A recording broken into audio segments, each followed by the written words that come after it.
भजन देवचंदास जी ने आपके सामने रखा है।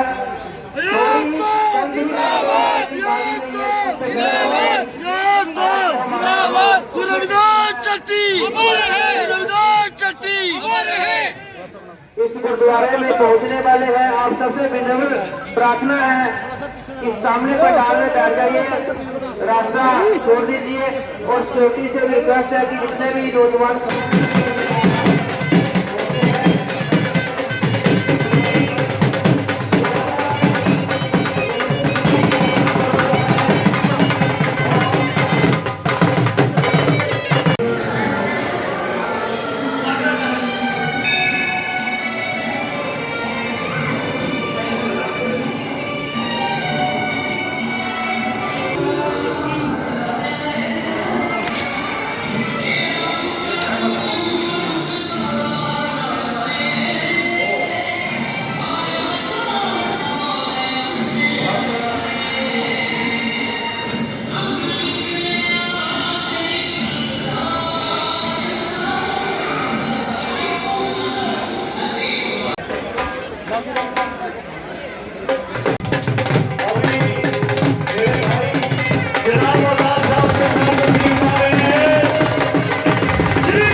रमन भल्ला जी का भी जोरदार तालियों से स्वागत।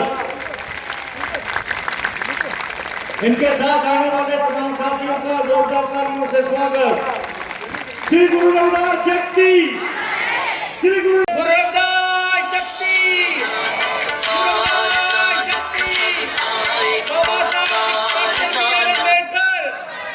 बाबा साहब डॉक्टर बी.आर. अंबेडकर ਜਿਹੜੀ ਆ ਉਹ ਪੰਡਾਲ ਦੇ ਵਿੱਚ ਆਣੀਆਂ ਬੈਠਾ। मेरी भैन जड़ियां बाहर खड़ोती दी ना गेट के उपर, वो अगे आइयो, बड़े सारी जगह ली। हमेशा ही दबे कुचले आवाम को अपनी रहनुमाई बख्शते रहते हैं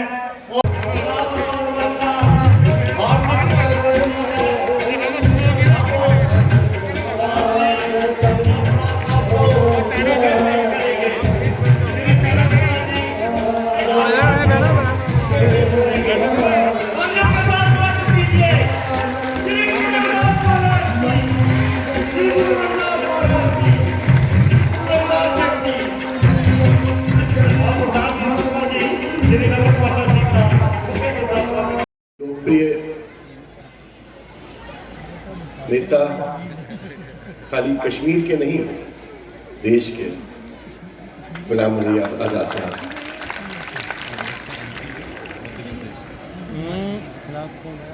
दत्ता साहब और उनकी पूरी टीम को भी मैं आदाब करता हूँ। मैं आयोजकों को भी आदाब करता हूँ और तमाम श्रद्धालुओं को भी अपना नमन करता हूँ, आदाब करता हूँ।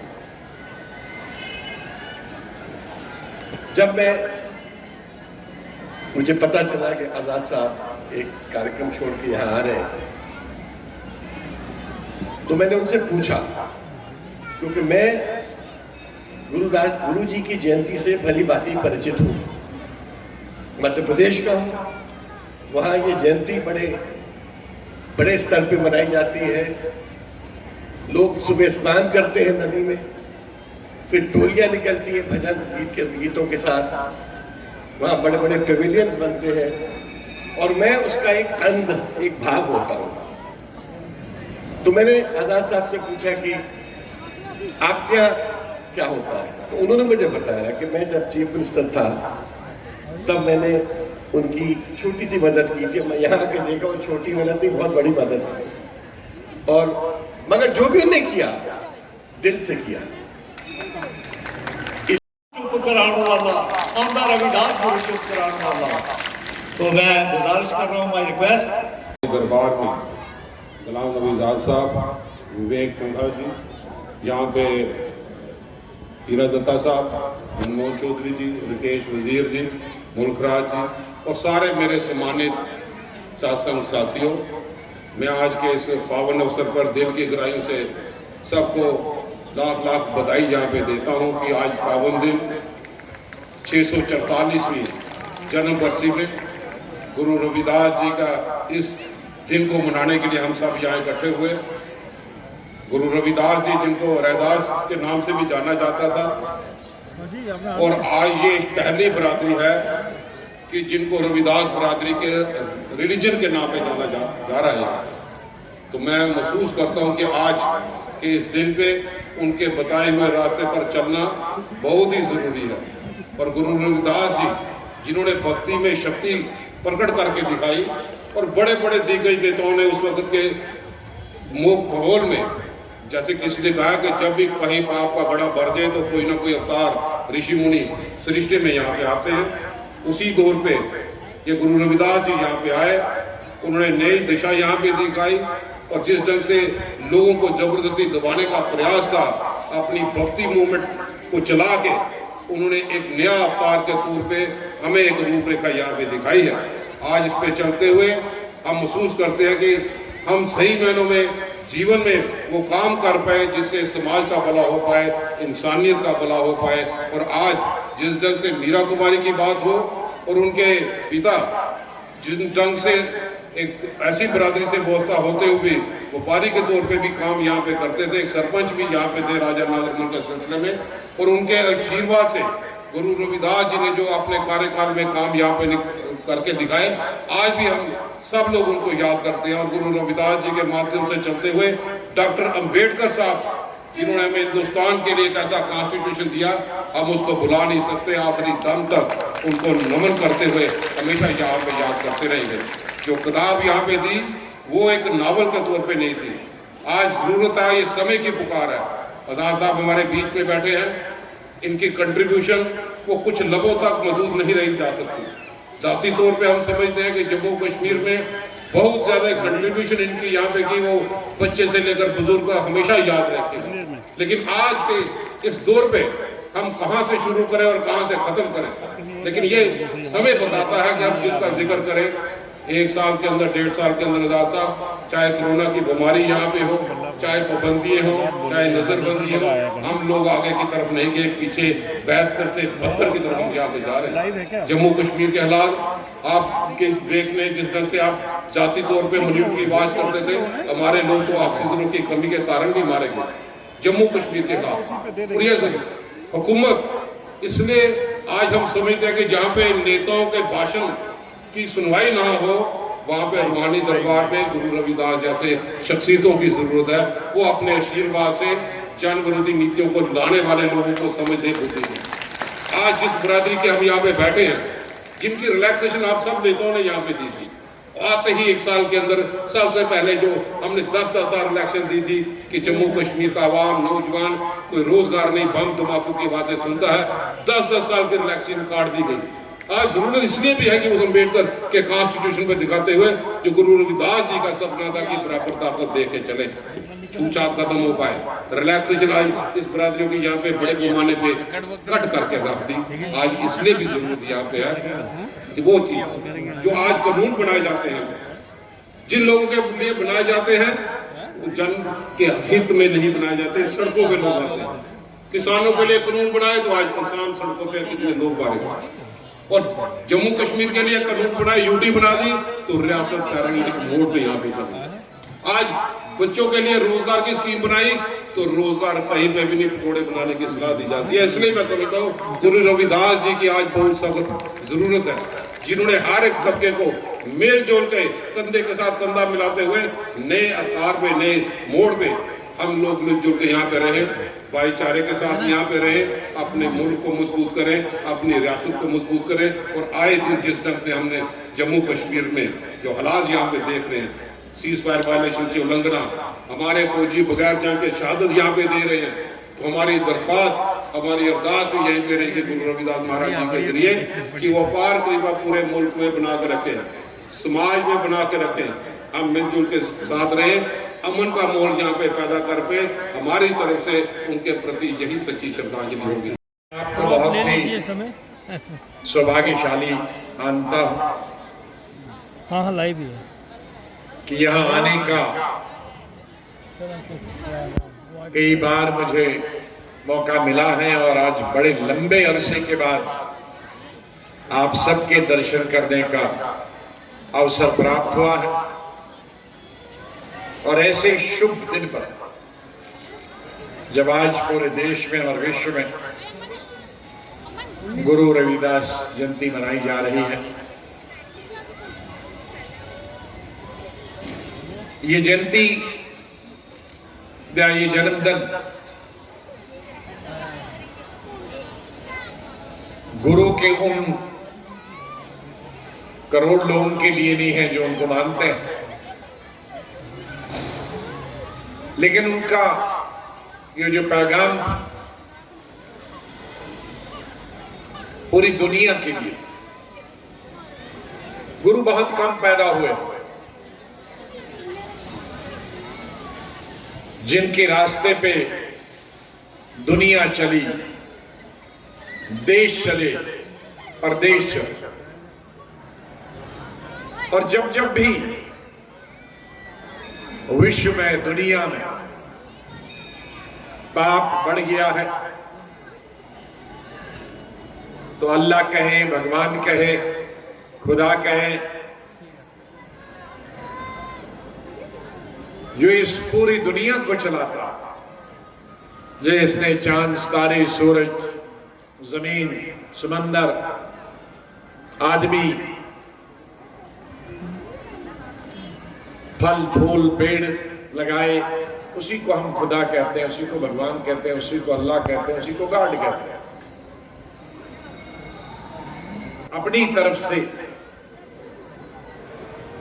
जिसको हम गुरु कहें, पैगंबर कहें, भगवान कहें, वो भेजते रहते हैं। अगर आप सब धर्मों का उल्लंघन करें, राम तब धरती पे आए तो तब क्या रावण जैसे आदमी, इंसाफ की जरूरत, उनकी त्याग के बगैर कोई नहीं बना और खुद वो मिसाल बने हैं। आज हम लोग भी बहुत सारी चीजें बोलते हैं लेकिन खुद ही अमल नहीं करते हैं, इसीलिए कोई ऋषि मुनि नहीं बन पा रहा, कोई गुरु नहीं बन रहा, कोई पीर पैगंबर नहीं बन पा रहा, क्योंकि हम बोलते हैं, भाषण देते हैं, माइक चला गया और खुद ही उस पर अमल नहीं करते।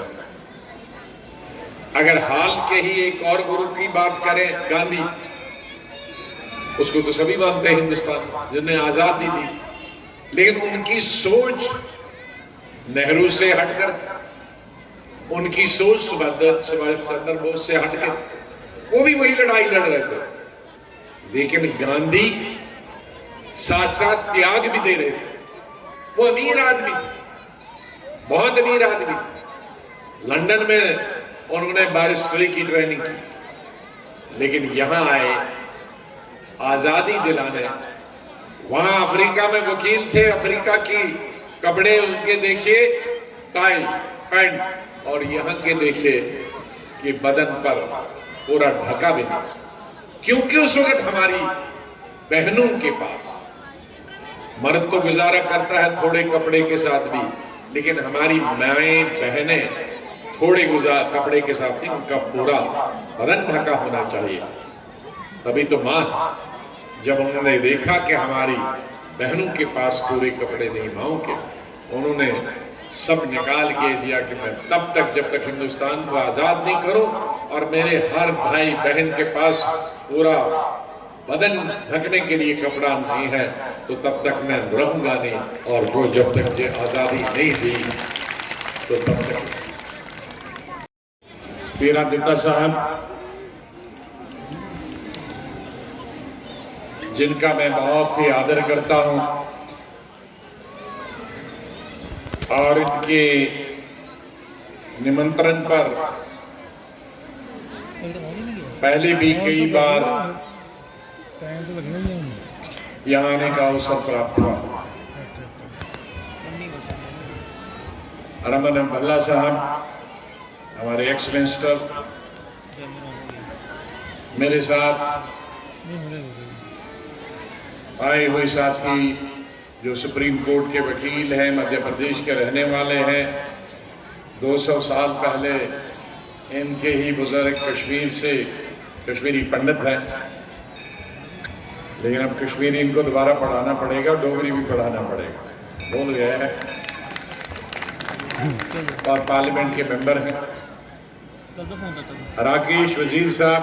हमारी मुलाकात नहीं हुई, लेकिन आपने बहुत ही प्रभावित किया सबको और मुझको विशेष रूप से। शेर व शायरी का मुझे बहुत शौक है और सुना कि आप कटरा में कोई प्रोग्राम करते हैं, उसमें जरूर हमें बुलाइए।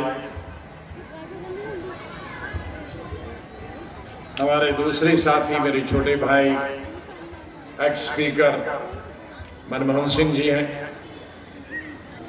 जो मेयर रहे हैं, उनका भी बहुत मैं आदर करता हूं और अभी भी बहुत एक्टिव हैं और मुझे लगता चाहूंगा कि आगे और एक्टिव काम करें। तो योगी मेरे पास नाम नहीं है, मैं उनसे माफी चाहता हूं। और उस लक्ष्य को प्राप्त करने के लिए कि जहां गरीब और अमीर के बीच में दीवारें खत्म की जाएं, अभी भी दीवारें, बल्कि आज भी बहुत बड़े हैं, अमीर अमीर होता जा रहा, गरीब गरीब होता जा रहा। और अमीरों में भी एक क्लास बहुत ही अमीर होती है, अब उसमें भी कई चीजें बन। मैंने 250 लोगों के साथ कार्यक्रम शुरू किया 6 महीने का, उसमें 52 लोग मारे गए, एमएलए भी और 2, बेन सिंह जी और हम बचते बचते रहे, वो बड़ी लंबी कहानी है। तो मेरी उस 5 साल में एसिडिटी हुई, फिर ब्लैक मोशन हो गए, फिर ब्लैक मोशन मेरी अंतड़ी फट गई, ऑपरेशन करना पड़ा इमरजेंसी में, 8-10 बोतलें खून लगा। जाहिर है वो दलित का भी हो सकता है, वो ब्राह्मण का भी, राजपूत का भी हो सकता है। फिर उसमें कुछ गड़बड़ हो गया, फिर मैंने लंदन ऑपरेशन किया। अब वहां अंग्रेज का खून था, तो मैंने कहा भाई हूं तो मैं मुसलमान, लेकिन मेरे खून हिंदूज का भी बीच में लगाया है मैंने, और हिंदू में किस किस धर्म का, किस किस कास्ट का और अंग्रेजों का भी लगाया है, तो मैं मुकम्मल इंसान हूं। हम यहां से यही प्रतिज्ञा, यही कसम खा के निकलेंगे कि हम खुद अच्छे इंसान बनेंगे, खुद अच्छे रास्ते पे चलेंगे, और जो अच्छे रास्ते पे नहीं चल रहे हैं, जो भगवान ने इंसान बनाया है उस रास्ते पे नहीं चल रहे हैं, तो उनके लिए भी प्रयास करें कि वो भी अच्छे इंसान बने। इन्हीं शब्दों के साथ मैं पीरादिता जी का, इनके सभी सहयोगियों का और मेरी बहनों का और भाइयों का बहुत बहुत आभार प्रकट करता हूं।